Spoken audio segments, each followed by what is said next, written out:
1 week after Hurricane Florence slammed into the Carolinas, the worst of the flooding may still be ahead. The storm's death toll has risen to at least 42 people. 11 rivers in the Carolinas remain at major flood stage. Some rivers in South Carolina still have not crested. Manuel Bojorquez is in Conway, South Carolina, where the Waccamaw River is rising. Manuel, good morning.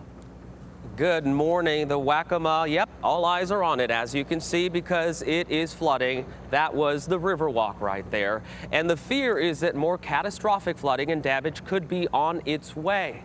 It's something this entire region already knows all too well. I don't believe it's an act of God. I think it's just nature. DEBRA Jewell lives in New Bern, North Carolina, one of the towns hit hardest by Hurricane Florence. She returned to find her home destroyed by floodwaters and her backyard filled with raw sewage. I've been fighting nausea today and the lady next door too. Jewell, like many North Carolinians, must now decide where to go from here. I'm thinking now, I don't know if I want to do this anymore, but I probably will stay. Andrew Bennett also lives in New Bern. He said there was nearly a foot of water in his home, and the mold is now growing fast. We just remodeled this house last year, and now everything's ruined.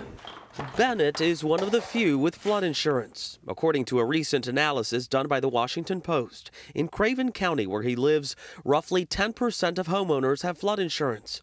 And overall, only about 1 in 10 homes in the counties hit by Florence have flood insurance. I think Hurricane Florence is a real wake-up call for a lot of people, unfortunately.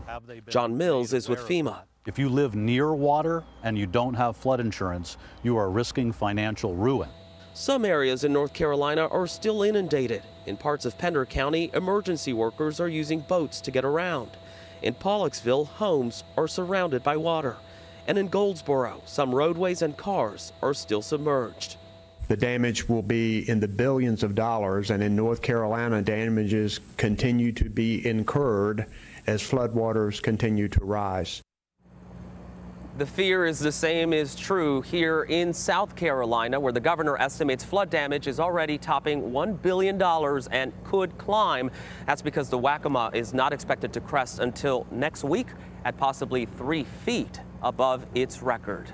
Gayle? Oh boy, so it continues. Thank you very much, Manuel.